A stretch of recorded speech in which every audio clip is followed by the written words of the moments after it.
The sun blazed mercilessly over the red rooftops of Bo, Sierra Leone, as Amina Komora adjusted her hijab and hurried towards St. Kizito Secondary School. It was her final year, and she was the top science student. Her dream of becoming a doctor wasn't just ambition, it was her lifeline. Every evening, she studied under the dim glow of kerosene lamps while her aunt, Mama Awa, sold fried akara by the roadside. Mama Awa had raised Amina since her parents died in a car crash when she was 5. They didn't have much, barely enough to pay rent, but they had dreams. Amina's scholarship paid for most of her school fees, but now, rumor had it that the funds from the NGO sponsoring her were being withdrawn. Her stomach knotted every time she thought about it. If the scholarship vanished, so did her chances of medical school. She sat silently in the principal's office, her heart pounding. The gray-haired man peered over his glasses. Amina, you're one of our brightest students. But the NGO funding is uncertain. I suggest you prepare for alternatives. Amina's world collapsed inward. After school, Amina sat behind the science block, the empty page of her chemistry textbook fluttering in the breeze. Her friend Marietta joined her with plantain chips and silence. What will you do?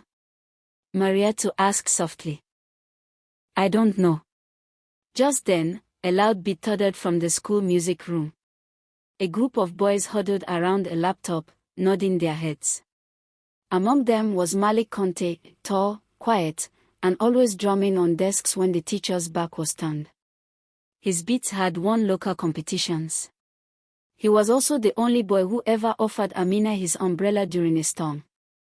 She stood up slowly, her mind racing. She'd seen posters around school, St. Kizito Talent Hunt, Grand Prize, 500,000 leones. She had never performed on stage. Never rapped. Never written lyrics outside her diary. But desperate times created brave people. And Amina Komara was tired of being afraid. The next morning, Amina stood nervously at the back of the school's music room. Her palms were sweaty, and her voice caught in her throat as she watched the boys bobbing their heads to a beat Malik was mixing. The sound was mesmerizing, like raindrops layered with heartbeat drums. She cleared her throat. Excuse me. Everyone turned. Malik looked surprised to see her. I want to join the talent hunt, she said quickly before she could lose courage. There was a pause. One of the boys chuckled.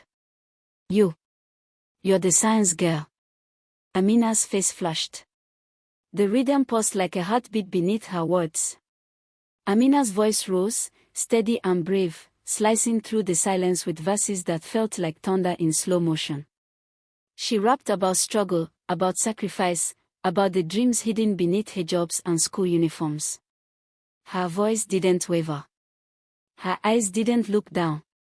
Even the teachers at the back of the hall leaned forward. Malik watched her, nodding slightly, cueing each change in beat to her cadence. They were in sync, two halves of a whole performance. Then she dropped the final line, and if I fall, let it be forward, into the fire that forged me. The crowd exploded. The applause was thunderous, echoing off the walls. Some students stood, cheering her name. Marietta jumped to her feet, screaming, "That's my best friend." Backstage, Bintu, a popular dancer tipped to win, looked stunned. Amina didn't gloat. She just smiled, clutching the mic like a lifeline. Later, while judges tallied scores, students swarmed around her. I didn't know you had that in you. You made me cry.